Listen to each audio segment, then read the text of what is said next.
Morning. परवा आपण physical प्रॉपर्टीचा part बघितला होता. त्याच्यानंतर आता पुढं केमिकल प्रॉपर्टी. सेम तसंच अल्कोहोल फिनॉल दोघांच्यासाठी आपण हा सगळा पार्ट स्टडी करणार आहे. त्या दोन पार्टमध्ये केमिकल प्रॉपर्टी एक्सप्लेन केले आहेत. एक म्हणजे लॅबोरेटरी रिॲक्शन किंवा लॅबोरेटरी टेस्ट आणि दुसरा पार्ट आहे रेग्युलर केमिकल रिॲक्शन्स. त्यात आता लॅबोरेटरी टेस्ट हा काय प्रकार आहे तर हा सिलेबसला नवीन ॲड केला आहे. तर याच्यामध्ये काही टेस्ट असतात ज्या डिस्टिंग्विशिंग टेस्ट म्हणून आपण स्टडी करू शकतो आहे.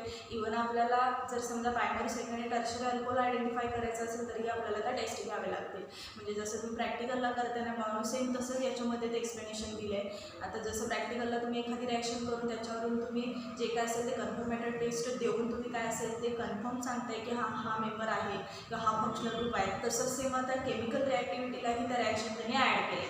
सिलेबसमध्ये हा पार्ट थोडासा नवीन आहे. त्याच्यावर दुसरं सगळ्यात महत्त्वाचं म्हणजे केमिकल प्रॉपर्टी ज्या आहेत त्या केमिकल प्रॉपर्टी एक्सप्लेन करताना रिॲक्टिव्हिटीवरती बरंचसं डिपेंड आहे. त्यामुळे रिॲक्शन होताना प्रायमरी सेकंडरी टर्शरी, कारण आपल्याकडे 3 टाईपचे अल्कोहोल आहेत, प्रायमरी अल्कोहोल, सेकंडरी टर्शरी आणि फिनॉल. अशा चौघांच्याही chemical property at a time बघायच्या आहेत. मग आता त्याच्यात जे काय एक्सप्लेन करणार आहे ते अतिशय महत्त्वाचं आहे. दुसरं सगळ्यात महत्त्वाचं बाकीच्या एक्झामसाठी आहे ना या टेस्ट कंपल्सरी गरजेच्या आहेत. इव्हन तुमच्या केमिकल रिॲक्टिव्हिटीमधला पार्ट कदाचित काही वेळेला त्या बाकीच्या एक्झामसाठी नसणार आहे, पण हा पार्ट मात्र कंपल्सरी असेल. आणि एक्सप्लेनेशन जे आहे ते थोडंफार त्याच्यामध्ये थेरॉटिकल एक्सप्लेनेशन आहे ते, कारण आपण देताना म्हणतानाच मी काय म्हटलं टेस्ट आहे, लॅबोरेटरी टेस्ट. त्या टेस्टचं एक्सप्लेनेशन केल्याशिवाय नेमकं त्याच्यामध्ये काय आहे हे आपल्याला समजणार नाही आहे. तर आता पहिली टेस्ट तर मी दिलेली आहे लिटमस टेस्ट, म्हणजेच लिटमस पेपर टेस्ट. ज्याला आपण एखादा मेंबर स्टडीसाठी घेतो त्याला फिजिकल ॲपिअरन्स जो आहे तो फिजिकल प्रॉपर्टीमध्ये एक्सप्लेन झाला.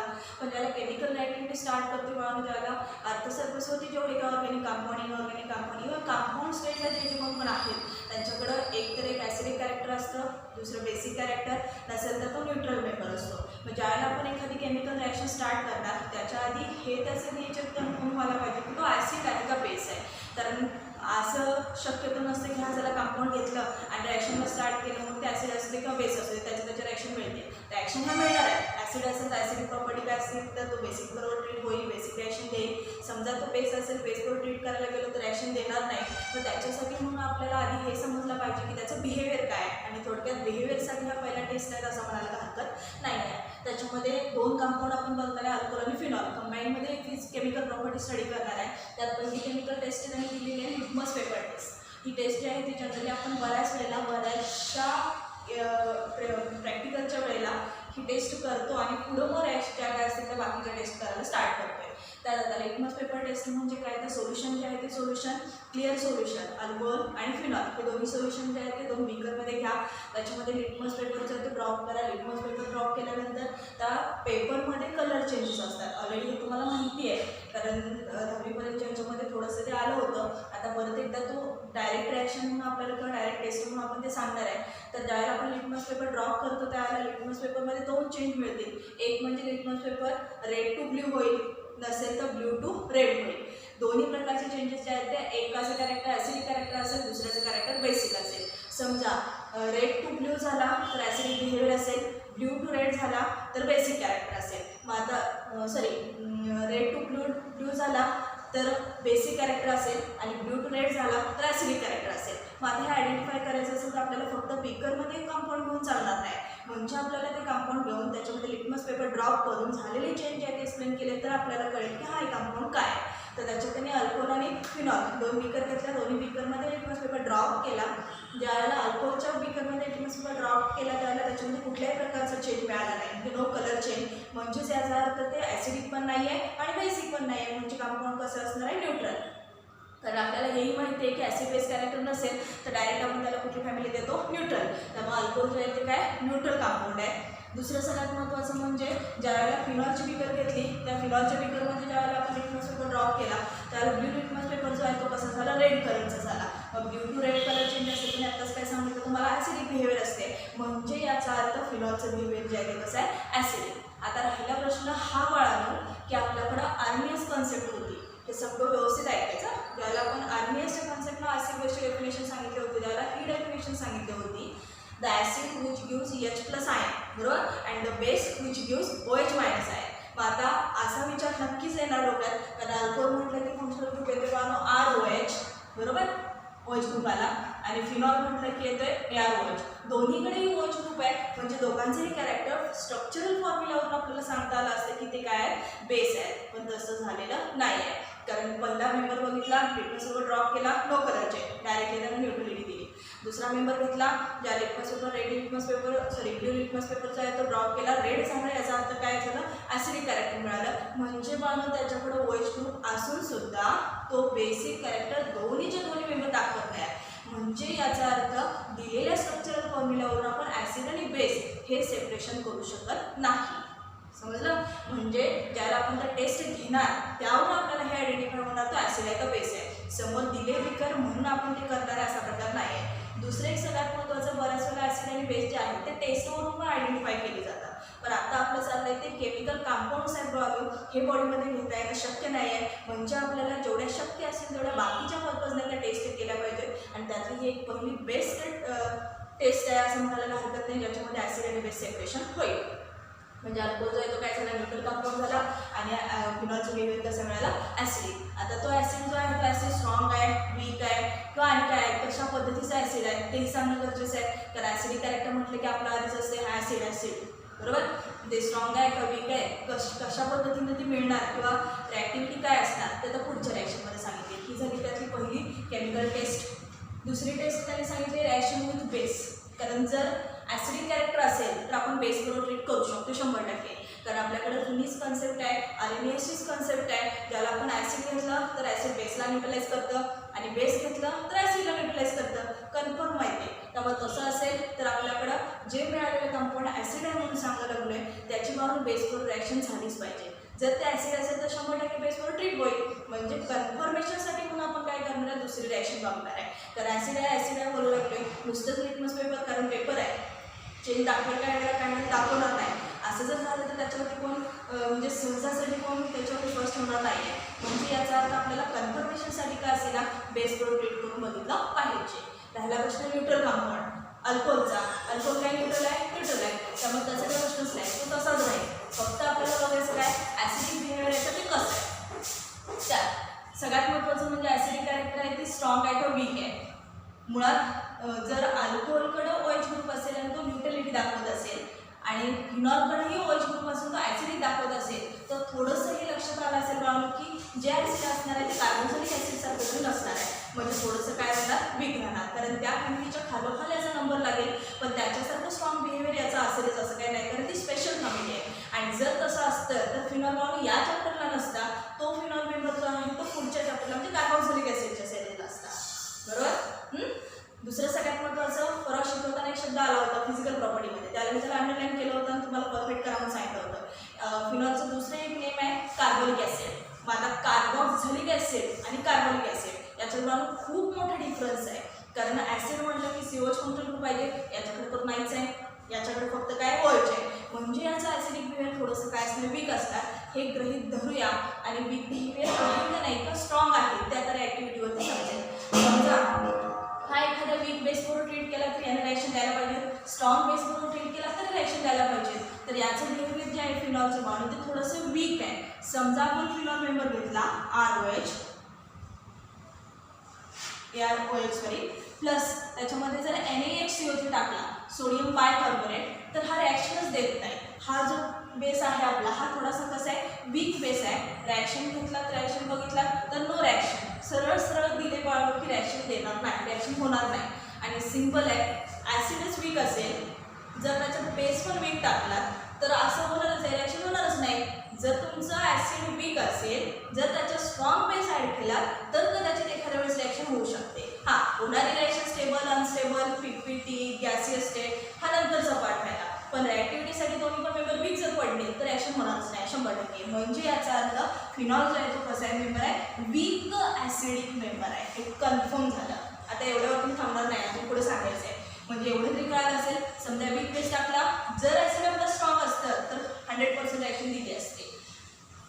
ॲसिडच आपलं काय थोडंसं वीक आहे, म्हणजे वीक बेस टाकल्यावर रिॲक्शनच झाली नाही. म्हणजे दोन्ही रिॲक्शनला जर बघितलं तर दोन्ही रिॲक्टंटच्या ॲक्टिव्हिटी ज्या आहेत त्या स्लो झाल्या, वीक पडल्या, त्या प्रोडक्ट फॉर्मेशन झालेलं नाही. त्याच्यावर कन्फर्म हे मिळालं बघून की फिनॉलचं बिहेवियर जे आहे ते कसं आहे, वीक ॲसिडिक बिहेवियर आहे. दुसरं आता समजा आपण परत फिनॉल घेतला ArOH प्लस त्याच्यामध्ये समजा स्ट्रॉंग ॲसिड टाकलं. आता NaHCO2 हा वीक बेस आहे आणि NaOH जो आहे तो कसा स्ट्रॉंग बेस आहे. समजा मी आता स्ट्रॉंग बेस टाकलं बरोबर आणि मग असेच काय म्हटले हा जो आहे तो कसा आहे वीक ॲसिड. आत्ता मात्र रिॲक्शन ही 100% होणार कारण रिॲक्शनमध्ये मग असे सांगितलं दोन्ही वीक झाले रिॲक्शन येणार नाही. पण आता एक स्ट्रॉंग एक वीक आहे म्हणजे 100% रिॲक्शन देऊ शकतोय. तर या रिॲक्शनमध्ये पाहून आपल्याला सेंट्रल एक ॲडल्ट फॉर्मेशन होईल. त्या ॲडल्टमध्ये असं आहे हा OH ग्रुप आणि हा हायड्रोजन ॲटम असा सरळ H2O मोलेक्युल लिबरेट होईल. शिल्लक राहिलेल्या स्ट्रक्चरमध्ये वाहून दुसऱ्या राईटमधला ONA ग्रुप ArONA आणि या ॲटमच्या बरोबर प्लस चार्ज ऑक्सिजनच्या बरोबरती मायनस चार्ज आणि प्लस त्यातलं निघून काय झालं म्हणून सांगितलं मी H2O आणि याचं नियम आहे बाबा सोडियम फिनॉक्साईड आयन बरोबर. सोडियम आणि O- आयन म्हणजे फिनॉक्साईड आहे. आता हा जो आहे तो हा प्रोडक्ट कसा आहे थोडंसं अनस्टेबल आहे कारण आयनिक फॉर्ममध्ये रिॲक्शन कधी स्टेबल नसते याच्या आधी सांगितले म्हणजे पुन्हा तो रिॲक्शनसाठी घ्यायला लागणार RO- Na+ बरोबर. हा रिॲक्शनसाठी घेतला. आता याच्यामध्ये रिॲक्शन करताना पहिल्या वेळेला तुम्ही स्ट्रॉंग बेस टाकला त्या ॲक्टिव्हिटी बघितला तुम्हाला सरळ काय मिळालं तुमची रिॲक्शन झाली सोडियम फिनॉक्साईड आयन मिळालं जो अनस्टेबल आहे. समजा मी याच्यामध्ये ॲसिड टाकलं ॲसिडच्या आधी HCl टाकलं HCl टाकल्याबरोबर हा Na आणि हा Cl असे दोघांची रिॲक्शन झाली प्रोडक्ट तयार झाला NaCl आणि शिल्लक राहिलं ArO- आणि हा H म्हणजेच पुन्हा आपल्याला होतं तसं बाळानं फिनॉलचं फॉर्मेशन झालं आणि मिळताना मात्र फिनॉल जो आहे तो कसा मिळाला PPT फॉर्ममध्ये मिळाला प्रेसिपिटेशन झालं आणि शिल्लक राहिलं त्याच्यामधून काय NaCl as a by-product salt एक तयार झालं आणि परत काय केलं हायड्रॉक्साईड आयन पुन्हा जनरेट झाला म्हणजे फिनॉल मिळालं आणि कशाच्या फॉर्ममध्ये मिळालं सांगितलं मी PPT फॉर्ममध्ये प्रेसिपिटेशन बरोबर म्हणजे त्याला रिॲक्शनमध्ये शिल्लक राहणार. आता ह्या रिॲक्शनमध्ये जर बघितला तर वीक आहे म्हणजे रिॲक्शन डायरेक्ट होणार नाही 100% पण रिॲक्शन होणार कारण आपण टाकतानाच काय टाकलेलं बेस जो टाकला तो स्ट्रॉंग टाकला. रिॲक्शन झाली सोडियम फिनॉक्साईड आयन जनरेट झाला पुन्हा सोडियम फिनॉक्साईड आयन जो आहे तो हायली रिॲक्टिव्ह कारण आयन फॉर्ममध्ये रिॲक्शन आहे पुन्हा it reactive with strong acid HCl it gives phenol and NaCl can be liberated in the form of aqueous condition. हा मात्र aqueous conditionमध्ये लिंक होईल आणि जो फिनॉल डेरिव्हेटिव्ह मिळणार आहे तो कशाच्या फॉर्ममध्ये मिळाला आपल्याला PPT फॉर्ममध्ये प्रेसिपिटेशन. आता ह्या दोन्ही रिॲक्शनवरून कन्फर्म हे झालं की जर हा स्ट्रॉंग ॲसिड असता तर 100% वीक बेस बरोबर रिॲक्शन झाले असते प्रोडक्ट फॉर्मेशन झालं असतं. म्हणजे रिॲक्शन होत नाही याचं कन्फर्मेशन हे मिळालं की आपलं जे ॲसिड आहे म्हणजे फिनॉलचं ॲसिडिक कॅरेक्टर जे आहे ते थोडंसं वीक आहे. पुन्हा आपण काय केलं वीक आहे ना चला ठीक आहे आपण स्ट्रॉंग बेस टाकून बघूया म्हणून वीक ॲसिड फिनॉल परत घेतला मेंबर त्याच्यामध्ये स्ट्रॉंग बेस टाकला रिॲक्शन झाली. रिॲक्शनमध्ये आपल्याला सोडियम फिनॉक्साईड आणि हा ॲडल्ट फॉर्मेशन झालं पुन्हा this adult treated with strong acid HCl it gives phenol in the form of PPT प्रेसिपिटेशनच्या फॉर्ममध्ये मिळाला. याचा अर्थ आपल्याला जो मेंबर होता तो रिजनरेट झाला म्हणजे रिॲक्टिव्हिटी दाखवून रिजनरेट झाला. जर समजा हेच ॲसिड स्ट्रॉंग ॲसिड असतं तर कदाचित रिॲक्शन इथं जो प्रोडक्ट मिळणारा बाण फुल स्टेबल असता. पुन्हा रिॲक्शनमध्ये फिनॉल जनरेट होत आहे रिजनरेशन फॅक्टर जो आहे तो कोणासाठी असतो तर ज्याचं बिहेवियर वीक असतं तो पुन्हा रिॲक्शनमध्ये मिळायचे चान्सेस 100% असतात आणि आताही तेच झालं म्हणजे इथेही त्याचं वीक कॅरेक्टर आलं आणि इथेही त्याचं वीक कॅरेक्टर जे आहे ते एक्सप्लेन झालं. दुसरं सगळ्यात महत्त्वाचं हे झालं फिनॉलशी रिलेटेड. आता आपला अल्कोहोलमध्ये आधीच काय सांगितलं होतं आपण अल्कोहोल मुळात काय म्हणून सांगितलं होतं मी न्यूट्रल कंपाऊंड बरोबर. न्यूट्रलिटी असल्यामुळे रिॲक्शनमध्ये त्याचे थोडेसे रिॲक्शन जे आहे ते थोडेसे वीकली तो रिप्रेझेंट करेल आणि मग जर असं असेल तर तुम्ही NaHCO तुम्ही टाकून बघा रिॲक्शन होणार नाही 100%. समजा NaOH टाकला तरी रिॲक्शन देणार नाही मग आता याच्यासाठी लागणार काय बिहेवियरच वीक आहे तर या स्ट्रॉंग बेसपेक्षा सुद्धा स्ट्रॉंग बेस पाहिजे आणि ते असतात म्हणून आपल्या ॲक्टिव्ह मेटल्स. म्हणजे आता अल्कोहोलसाठी जर रिॲक्शन सांगायची झाली तर त्यांनी अल्कोहोलसाठी रिॲक्शन जे आहे ते ॲक्टिव्ह मेटलसोबतची रिॲक्शन दिली आहे. मग आता ॲक्टिव्ह मेटलमध्ये मी परवा एकदा आलं होतं त्यालाही सांगितलं होतं पुन्हा एकदा सांगते म्हणून ॲक्टिव्ह मेटलमध्ये आपले 2 मेटल जे आहेत ते स्ट्रॉंगली यूज केले जातात एक आहे सोडियम आणि दुसरा आहे पोटॅशियम. आता अल्कोहोलची रिॲक्शन जी आहे ती कोणाबरोबर करायची म्हणून सांगितलं स्ट्रॉंग मेटल बरोबर गिव्स त्याच्यात मी Na यूज केला आहे इट गिव्स सोडियम अल्कॉक्साईड. हा जो मेंबर आहे या मेंबरमध्ये हा हायड्रोजन ॲटम जो आहे हा लिबरेट होतो. आता लिबरेट होताना सिंगल हायड्रोजन ॲटम लिबरेट होत नाही हे आपल्याला आधीपासूनच माहिती आहे म्हणजे आपल्याला रिॲक्शनसाठी काय घ्यावं लागणार ट्वाईस ROH घ्यायला लागणार तसंच ट्वाईस Na घ्यायला लागणार आणि प्रोडक्ट जो मिळणार तो असा मिळणार twice RONA plus H2 in the form of gas आणि याचं नेम माहिती आहे तुम्हाला बाळांनो, सोडियम अल्कॉक्साईड. हा मेंबर आपण इथरच्या प्रिपरेशन मेथडमध्ये आणि अल्किल चॅप्टरमध्ये दोन्हीमध्येही बघितला आहे. आता परत इथरसाठी पण येईल, त्यालाही पुन्हा तो लक्षात येईल. म्हणजे अल्कोहोल वीक बेस NaHCOच्या बरोबर पण ट्रीट होणार नाही, स्ट्रॉंग बेस घेतला तर NaOH त्याच्याबरोबरही ट्रीट होणार नाही, आणि त्याच्यापेक्षा स्ट्रॉंग बेस म्हणजेच कोण, ॲक्टिव्ह मेटल्स, मेटल बरोबर तो रिॲक्शन थोडीशी रिप्रेझेंट करू शकतो, म्हणजे मेटलसोबत रिॲक्शन देऊ शकतोय. आणि जर मेटलसोबत रिॲक्शन केली तर तो करस्पॉन्डिंग मेंबर सोडियम अल्कॉक्साईड देतो, जो फुल स्टेबल आहे. म्हणजे सगळ्यात महत्त्वाचं न्यूट्रल कंपाऊंड असून त्याला रिॲक्शन पटकन दिली, पण न्यूट्रल कंपाऊंड आहे म्हणून आपण बेस जो आहे तो सगळ्यात स्ट्रॉंग बेस यूज केला. इथं तसं नव्हतं, मुळात रिॲक्टंटचं बिहेवियर आपलं ॲसिडिक होतं, म्हणजे ॲसिड यूज करताना आपण 2 टाईपचे बेस यूज करू शकतो, एक वीक बेस आणि दुसरं स्ट्रॉंग बेस. दोघांच्यापैकी कोणाची रिॲक्शन होणार 100%. आता त्याचं बिहेवियर अल्कोहोलचं न्यूट्रल आहे, त्यामुळे रिॲक्शनसाठी जो यूज केला तो स्ट्रॉंग अल्कली यूज केला, मेटल. समजा याच्यामध्ये तुम्हाला एक्झाम्पल द्यायचं असेल तर एक्झाम्पल सुद्धा देऊ शकताय. समजा मिथेनॉल घेतला प्लस टॉईसएनए टाकलं, it gives TOICH3ONA plus H2 in the form of gas, आणि याचं नेम आहे सोडियम मिथॉक्साईड.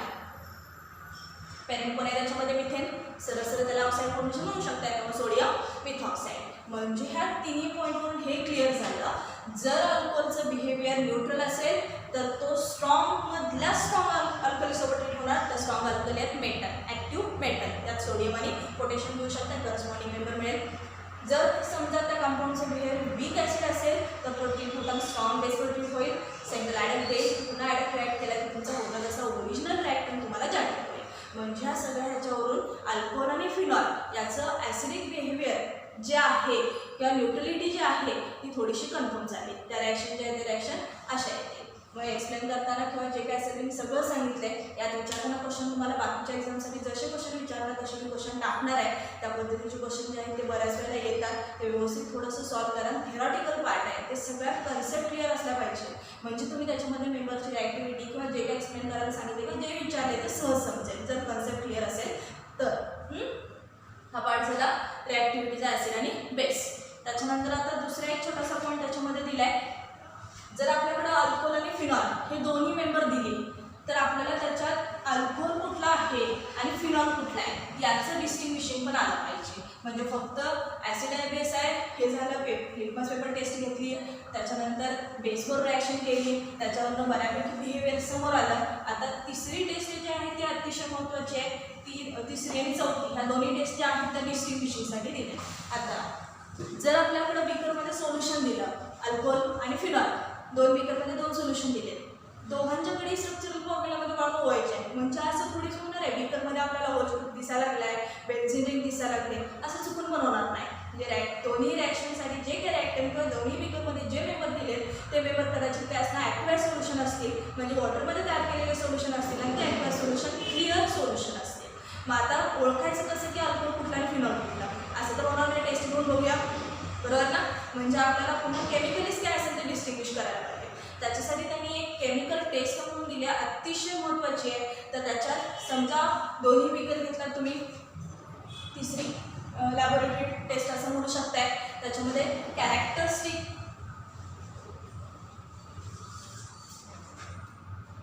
टेस्ट फॉर फिनॉल, सरळ हेडिंग टाकले कारण ती टेस्ट मला मिळणार आहे फिनॉलचं.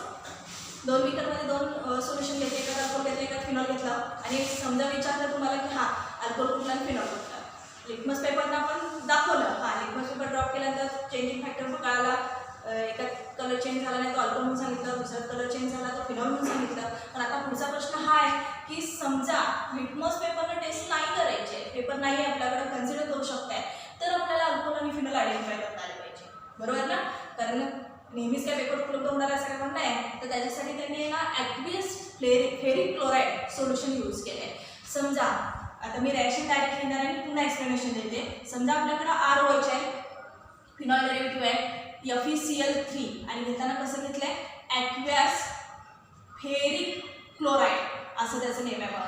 हा जर मेंबर घेतला आणि दोन्ही बीकर, एक अल्कोहोलचे एक फिनॉलचे, दोन्ही बीकरमध्ये ॲक्वियस FeCl3 ॲड केला, त्याच्यात ज्या बीकरमध्ये अल्कोहोल होतं ते न्यूट्रल होतं, न्यूट्रल असल्यामुळे सॉल्ट बरोबर ट्रीट झालं नाही, त्याच्यामध्ये रिॲक्शन मिळणार नाही. म्हणजे आपल्याला दोन्ही बीकरमध्ये ॲड केल्यानंतर इतर एका बीकरमध्ये कुठल्याही प्रकारचे कलर चेंजिंग फॅक्टर मिळणार नाहीत आणि एका बीकरमध्ये कलर चेंज होणार. आणि ती बीकर कुठली असणार आहे तर फिनॉलची. रिॲक्शन आधी लिहिते आणि मग नेमकं काय ते सांगते.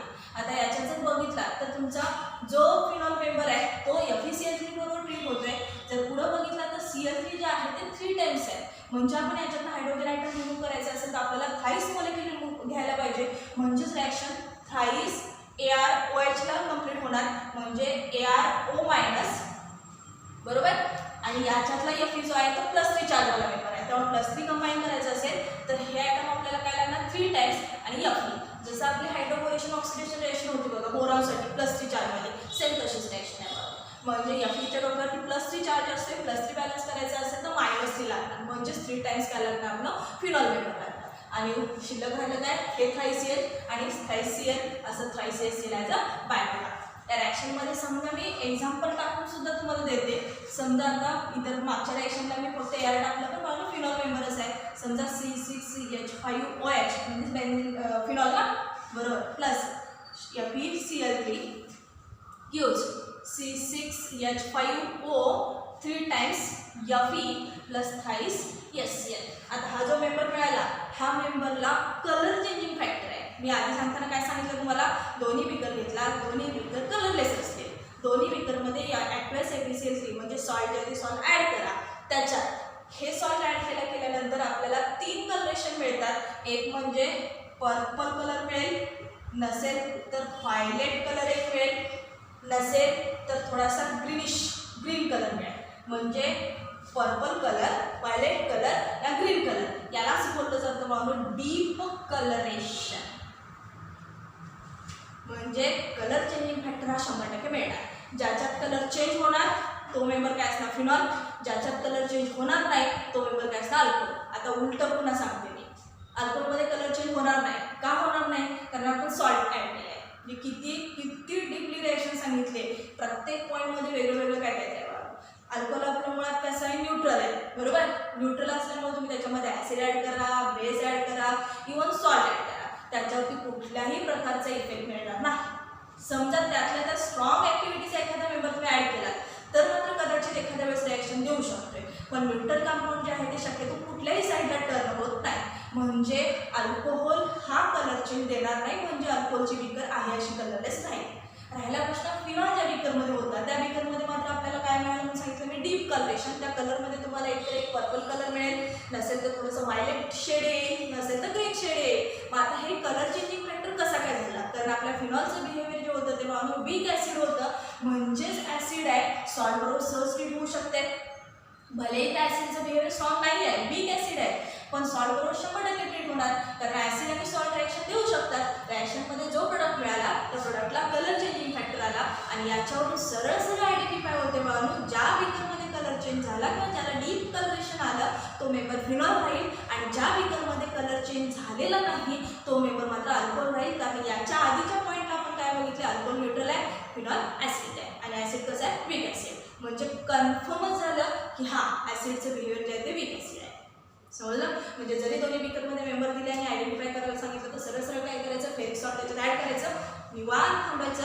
थोड्या वेळानंतर रिॲक्शन मिळेल, एकात कलर चेंज मिळेल, डीप कलरेशन मिळेल आणि एकात मात्र नो कलर चेंज.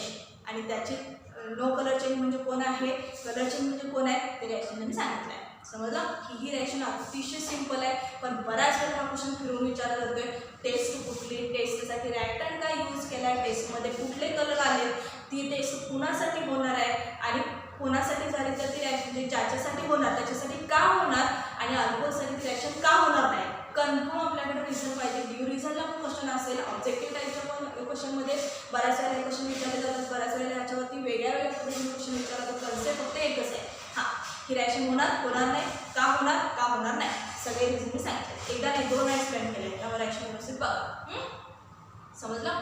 त्याच्यानंतर आता पुढचा पार्ट जो आहे त्याच्यात हा रिॲक्टिव्हिटी एक्सप्लेन केली, ती कशाशी रिलेटेड एक्सप्लेन केली, ॲसिड बेस.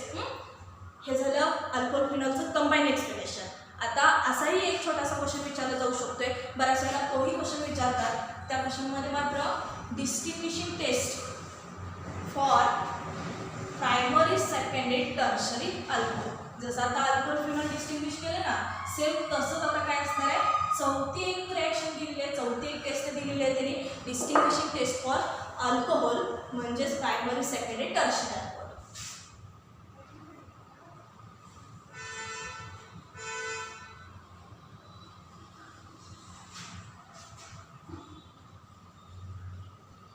ओनली अल्कोहोल, अल्कोहोलमध्ये 1 degree 2 degree and 3 degree alcohol म्हणजे प्रायमरी सेकंड टर्शियरी अल्कोहोल. आता परत बघा थोडंसं पाठीमागे तिसरी रिॲक्शन झाल्यानंतर हे लक्षात आलं असेल, हां अल्कोहोल फिनॉलमध्ये पण दोघांच्यामध्ये OH ग्रुप होता, त्याच्यामध्ये पण डिस्टिंग्विश करणं गरजेचं होतं.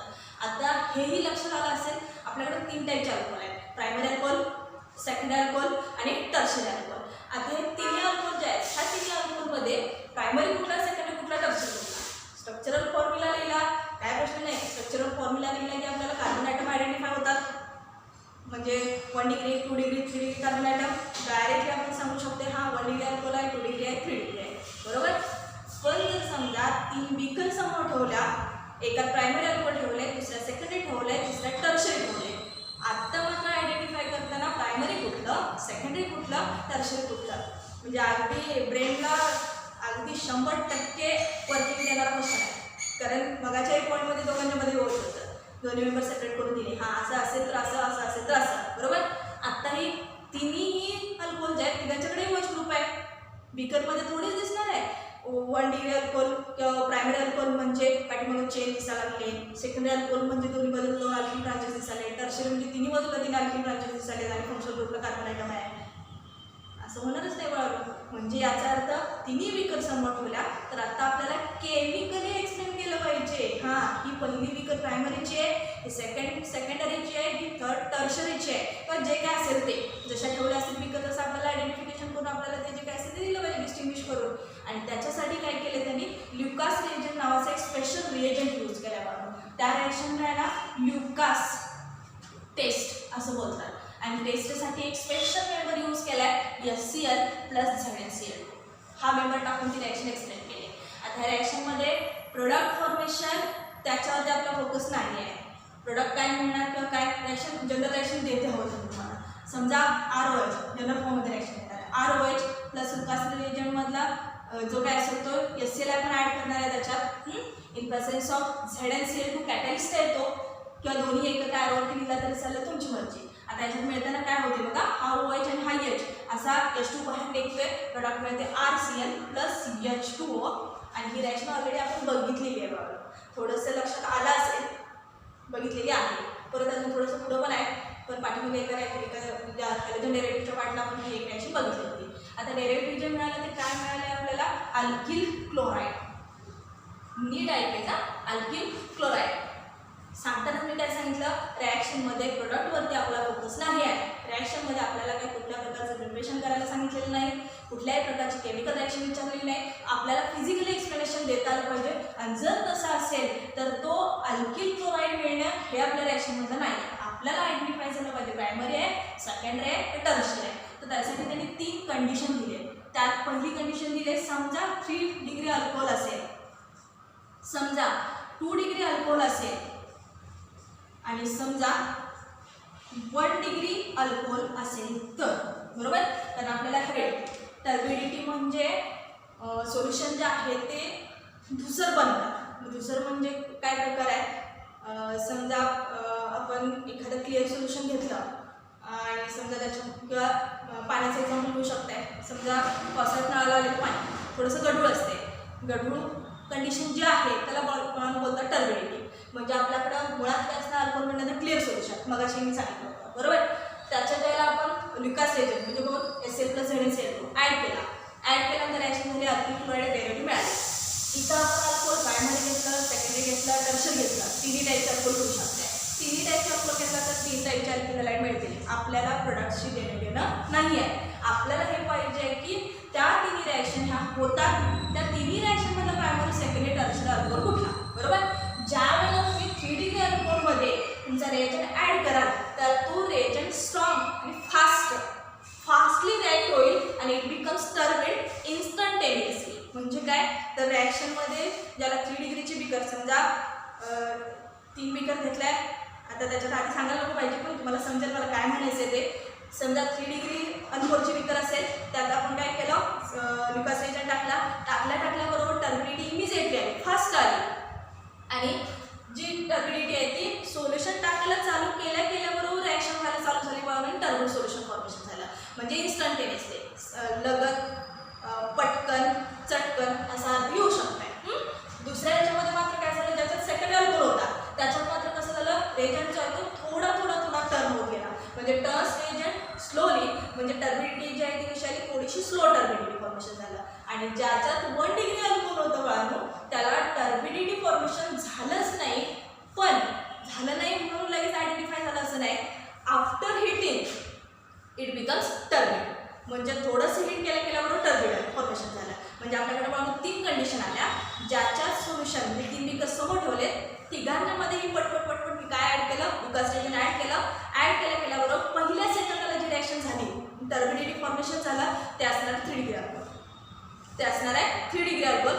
ज्याच्या स्लोली रिॲक्शन झाली ते असणार आहे सेकंडरी अल्कोहोल. आणि ज्याच्यात रिॲक्शनच झाली नाही ते असणार आहे प्रायमरी अल्कोहोल. मग ज्याच्यात रिॲक्शन झाली नाही त्याचा तर पुढची एक छोटीशी टेस्ट सांगितली आणि काय करायचं मी सांगितलंय, थोडंसं हिट करा आणि मग टर्बिडिटी येईल. म्हणजे याचा अर्थ म्हणून क्लिअर कट इन्फॉर्मेशन मिळाली की 3 डिग्री कुठलं, 2 डिग्री कुठलं आणि 1 डिग्री कुठलं. समजलं? म्हणजे ज्याच्यात 3 डिग्री अल्कोहोल आहे इमिजिएटली टर्बिड होईल, ज्याच्यामध्ये 2 डिग्री अल्कोहोल आहे स्लोली टर्बिड होईल, आणि ज्याच्यामध्ये 1 डिग्री अल्कोहोल आहे त्याच्यामध्ये टर्बिडिटी मिळणार नाही, म्हणजे टर्बिड फॉर्मेशन होणार नाही. पण after heating it becomes turbid. थोड्या वेळाने का असं हिट केल्यानंतर तुम्हाला टर्बिडिटी मिळेल. आणि ह्याच्यावरून हे कन्फर्म झालं की रिॲक्शनसाठी आपण जे मेंबर घेतोय तेही आपल्याला आयडेंटिफाय करता आले पाहिजे बाळांनो, की आपण प्रायमरी घेतोय, सेकंडरी घेतोय का टर्शरी घेतोय. दुसरं सगळ्यात महत्त्वाचं, फार विचार करायला लागणार नाही चॅप्टरमध्ये, कारण केमिकल रिॲक्शनला कसं असतं, रिॲक्शन लिहिली, प्रश्न भेटला, आपलं काम संपलं. तसं बाळांनो लॅबोरेटरी टेस्ट आहेत त्या, म्हणजे सगळ्या टेस्ट स्वतः आपण प्रॅक्टिकल करायला लागलं असं कन्सिडर करा. म्हणजे मी काय बडबडायला लागली की मला काय सांगायचं आहे ते समजेल. म्हणजे समोर बिकर ठेवले आणि आयडेंटिफाय करून द्या म्हटलं की आपल्याला तेही सांगता आलं पाहिजे, हा हे असं आहे, हे असं आहे, हे असं आहे. कळलं? म्हणजे आपल्याला चारही रिॲक्शन थ्रू लॅबोरेटरी टेस्ट ज्या आहेत त्या थ्रू आपण ॲसिड आणि बेसिक कॅरेक्टर, अल्कोहोल, फिनॉल हे जवळपास सेपरेशन करत आलो. त्याच्यानंतरचा पुढचा पार्ट आहे केमिकल ॲक्टिव्हिटी. तो काही तुमच्या आवडीचा पार्ट आहे, तिथे काय प्रॉब्लेम येणार नाही. हा थेरॉटिकल पॉईंट आहे, बाकीच्या एक्झामसाठी अतिशय महत्त्वाचा आहे. व्यवस्थित सगळं लेक्चर ऐका, त्याच्यावरती विचारणारे क्वेश्चन जे आहेत ते नीट सॉल्व्ह करा आणि सगळ्या कन्सेप्ट क्लिअर पाहिजे. बघा हा पार्ट जो आहे तो पार्ट असायला पाहिजे. हां 3 डिग्री असेल तर असं. हां आणि सगळ्यात महत्त्वाचं लिहिताना 3 डिग्री टू 1 डिग्री लिहिले आहे. चुकून असं कराल 1 डिग्री 2 डिग्री 3 डिग्री सगळंच 0. बरोबर? त्यामुळं काय लिहिले, कसं लिहिले व्यवस्थित बघा. हां लिहिताना वाटलं तुम्हाला नाही मला हे वर पाहिजे, पण तसं कसं होणार म्हणून केमिकल रिॲक्टिव्हिटी आहे, ज्याची पहिल्यांदा रिॲक्शन होणार तो रिॲक्शनमध्ये पहिल्यांदा असणार. म्हणजे आयडेंटिफाय करताना पहिलं 3 डिग्रीचं पटकन पहिलं आयडेंटिफिकेशन त्याचं येणार. स्लोली टर्बिडिटी म्हणजे सेकंडरीचं येणार. टर्बिड होत नाही म्हणजे टर्शरी, म्हणजे 5 मिनिटं रिॲक्शन चालणार आपली. पहिल्या सेकंदाला ज्याचा रिझल्ट असेल तो पहिल्या स्टेपला असेल, हे लक्षात ठेवायचं. म्हणजे 1 डिग्री 2 डिग्री आणि 3 डिग्री कळलं, म्हणून मी असं लिहिलं आहे. सरळ लिहिलात तर कदाचित काय चाललं काय लक्षात येणार नाही, पण त्यांची रिॲक्शन स्टार्ट झाली की झालेले चेंजेस आपण